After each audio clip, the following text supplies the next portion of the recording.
Got quiet here fast. You must be here for a big announcement, you crew. Yes, okay. Good afternoon, everyone. Thank you, as always, to our members who are watching us currently on autotalks.ca and to the media for taking the time to join us today, some of you at short notice. The work you do is very much appreciated by our union. Let me start first by recognizing the folks with me at the front of the room.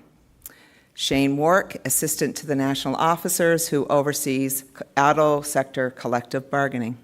Shane? I'm also joined by the chairs of our master bargaining committees. James Stewart, Chair of the Stellantis Unifor Committee, Jason Gale, Chair of the Unifor General Motors Committee, and John Dagnello, Chair of the Unifor Ford Committee. As you all know, for more than a week now, our committees have been hard at work. We've had regular daily meetings with each of the Detroit 3 automakers across many subcommittee tables and local tables. I can say without hesitation, all our committees are working very hard and doing a tremendous job on behalf of our members. I want to thank them because I'm very proud of their leadership and their determination.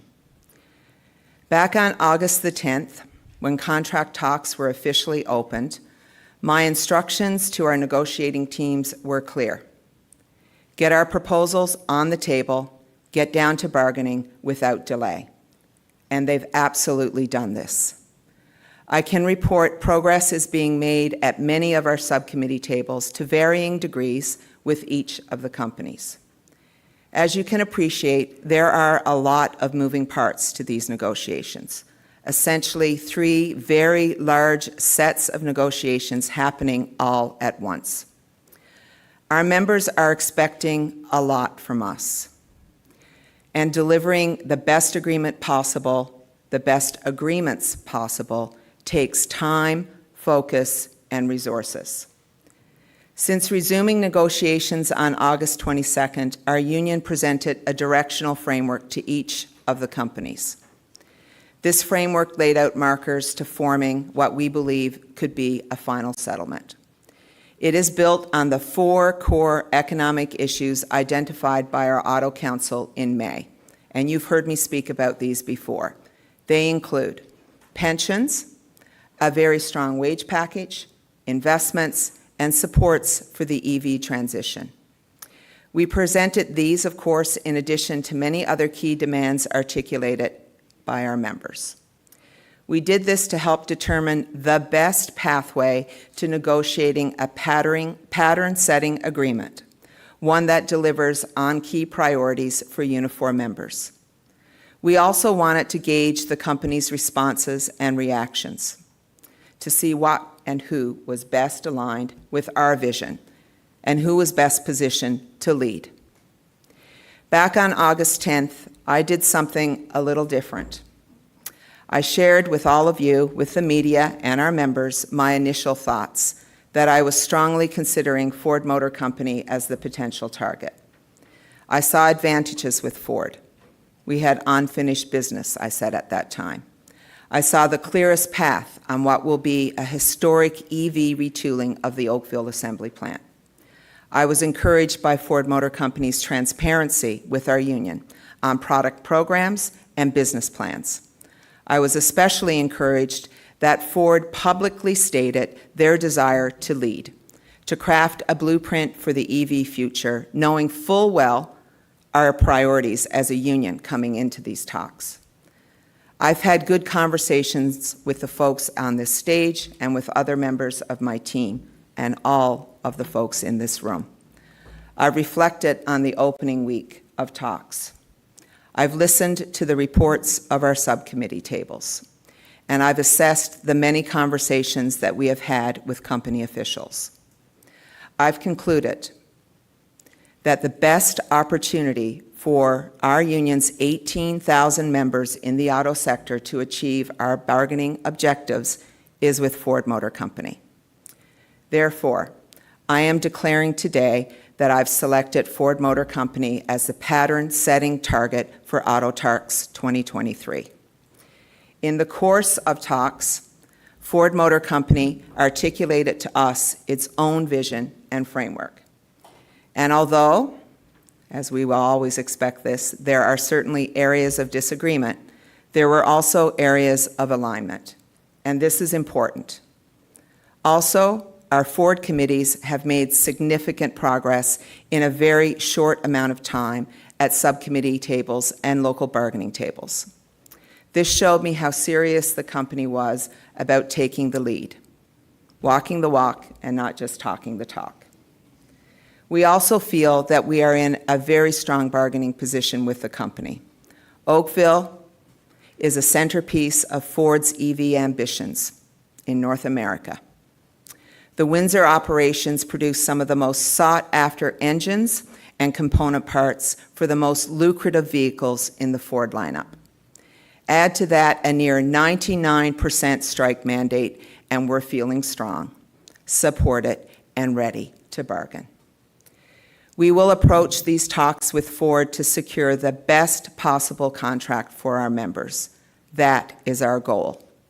Conversations around improving pensions and managing the EV transition are complicated, technical, and will take time to figure out. The more time our committees have to work through these issues in a meaningful way will yield the best outcome for our members. And so, we will take the time necessary to get this right. No half measures, no shortcuts. On that front, Unifor members have my word, because the tentative settlement we present will be the one that our committee can stand behind, an agreement that our members can be proud of. And if that can't happen, then there will be no deal. And if anyone thinks that I'm bluffing right now, just follow what our union has been doing this past year, these past weeks. Before I pass the floor to the chairs to say a few words, I want to explain what happens next. Now that the target is chosen, negotiations among the Stellantis and General Motors master subcommittees will be put on hold. These committee members, with the exception of the chairs and vice chairs, will head back to their home locations, while the Ford Master Bargaining Committee stays here in Toronto. Negotiations with Ford will continue over the coming weeks, and we hope continue to build on this early momentum that we've achieved towards a strong final settlement for our members. To say that we will have challenging discussions in the weeks ahead is perhaps an understatement, because as we know, this is shaping up to be a very difficult round of talks. That's very clear. Will we get a tentative settlement with Ford? Only time will tell. But what I can say is we've given ourselves the time and the space needed to work through these very big issues. One thing is clear. I have a tremendous amount of faith in our Ford Master Bargaining team to get this job done. And with that, I'm going to turn the floor over to John Dagnolo. Well, good afternoon. Lana had said 22,000 members, and this is what it's all about. I have the honor to lead, along with the leadership, Mark Brennan, my vice chair, and all the leadership. But when you look back and reflect, we've had many auto councils where all the leadership comes together and we have good discussions about bargaining, and it just kept going on and on and on. 6 months later, here we are, and we're picked. We're the chosen one. But I have James from the Stellantis Council, who's chairing it, along with Jason Gale, and we'll be collaborating every day, going over the challenges at all three sites. This isn't just Ford in isolation. I think it's important that we recognize every member, every auto worker across Ontario and Canada. So I'm looking forward to it. We have a great team led by Lana and the national staff, Brother Shane Wark, and I can't wait to get at it, and I'm looking forward to it, to get to the tables as soon as possible. So thank you so much. Hi, I'm James Stewart, the Stellantis Master Bargaining Chair, and thanks to Lana Payne. I don't envy Lana making this decision because it's not an easy one. And it's not easy because there's a lot of pressure on her to make sure the selection is the right selection, and because, quite frankly, each of the bargaining committees want to lead. And I can tell you that's clearly the case when it comes to Stellantis.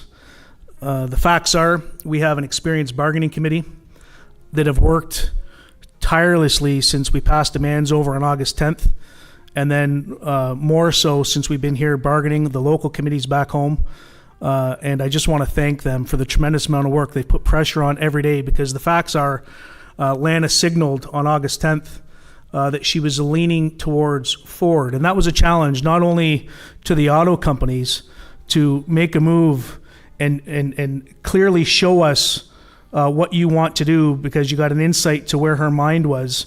But it was a challenge to our bargaining committees as well to get the ball rolling at our tables. And we've put a lot of pressure on our tables. Let me tell you, it's been a difficult couple of weeks as we've tried to make gains and change the direction. But the facts are, I think the decision, although it hurts to say it, the decision of Ford was the right committee. And we have, I don't want anyone from the Ford bargaining committee to take any disrespect from my comments, because the facts are I've got a tremendous amount of respect for them.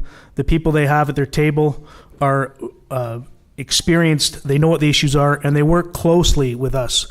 So just like in past bargaining, this round, I think the expectations are much higher, and we have a good relationship, both Jason and I, with John, and we know that we're going to be talking to our locals to make sure we're not missing anything that's important. When we make the framework of the agreement, it's going to make sure it counts the things that are important to both Stellantis and General Motors, I'm sure.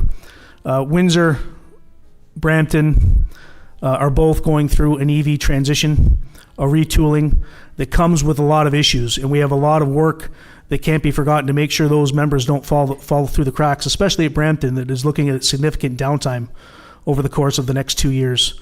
You got a casting plant in Etobicoke that is phenomenal. They're a very small casting plant, but we put them up against our counterparts anywhere in the world because they're a tremendous workforce, and I think they have a great future, and we have to make sure we're solidifying that. Our parts depots, our security groups are depending on us to get a collective agreement, and that's what our challenge is when it's our turn at the table. So, John, I'm there to support you. Our bargaining committee from Stellantis is there to support you and your team, and let's get her done. Thank you. Okay, thanks everybody. Jason Gale, GM Master Bargaining Chairperson. Thank you, Lana. Thanks, James, John. I just would like to again extend congratulations to John and the Ford Master Bargaining Committee. I want to say publicly that they have our full support and solidarity from the GM committee over the course of these talks. 3 years ago, GM's footprint in Canada was severely diminished. There was no Oshawa assembly. Product allocation at St. Catharines was questionable, and things at the Woodstock PDC was also not solid. Fast forward to today, and we have Oshawa, one of the most important truck plants in General Motors manufacturing chain, employing more than 3,000 members on 3 shifts. St. Catharines recently awarded with a EV drive unit, and the work at the Woodstock PDC has become more solid. It's a remarkable turnaround from 2020 bargaining, but let's be clear, that turnaround was made possible by our membership. Their skills, their quality of work that they produce, it's on them. They deserve a strong contract. They deserve to share in GM's unbelievable recent success and profits. We'll be sure that when bargaining resumes, we'll deliver this for our members. I'm confident in the pattern settlement that John, Mark, and the Ford Committee will set. I'm confident in Lana's leadership and this union. GM Committee, Vice Chair Trevor Longpre and myself will provide any and all assistance the Ford Group needs over the coming weeks. Finally, we are with you in solidarity and ready to fight to win this contract, win a good contract for our members, something they deserve. Thank you. Thanks, everyone. We'll open it up to questions now. On the line, maybe first, and then I'll give the journalists in the room a chance to get to the mic if we have one here. For any questions on the line, please press star 1.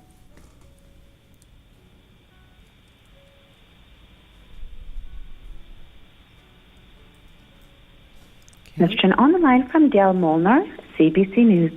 Please go ahead. Hi, it's a question for Lana. Hi, Dale. Hi, Lana. I just want to know, it looks like there's going to be a strike in the States.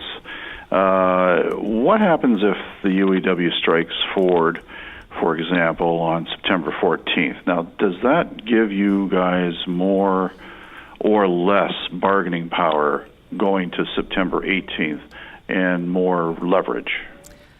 I think we'll cross the bridge of whether or not there's going to be a strike in the U.S. If there is a strike in the U.S., and it's a little early to tell yet, they've got a lot of bargaining days left ahead of them. And obviously we're focused on getting our own agreement here, and we have our own strategy for this round of talks, which we've been making very clear. So we'll wait and see. We're planning for all scenarios. And if I can ask a follow-up, do you feel that you're quite confident that you can reach an agreement with Ford before your deadline and to avoid a strike? We always bargain to deadline. And I'm feeling confident, yes. What makes you feel confident? All of the reasons that I've just outlined. And we've made progress with them in a week. We'll see how it goes, but obviously at this point in time, we wouldn't have selected Ford as a target if we didn't feel confident about where we could get to. Okay, thanks. Thanks, Dale. Anyone else in the room?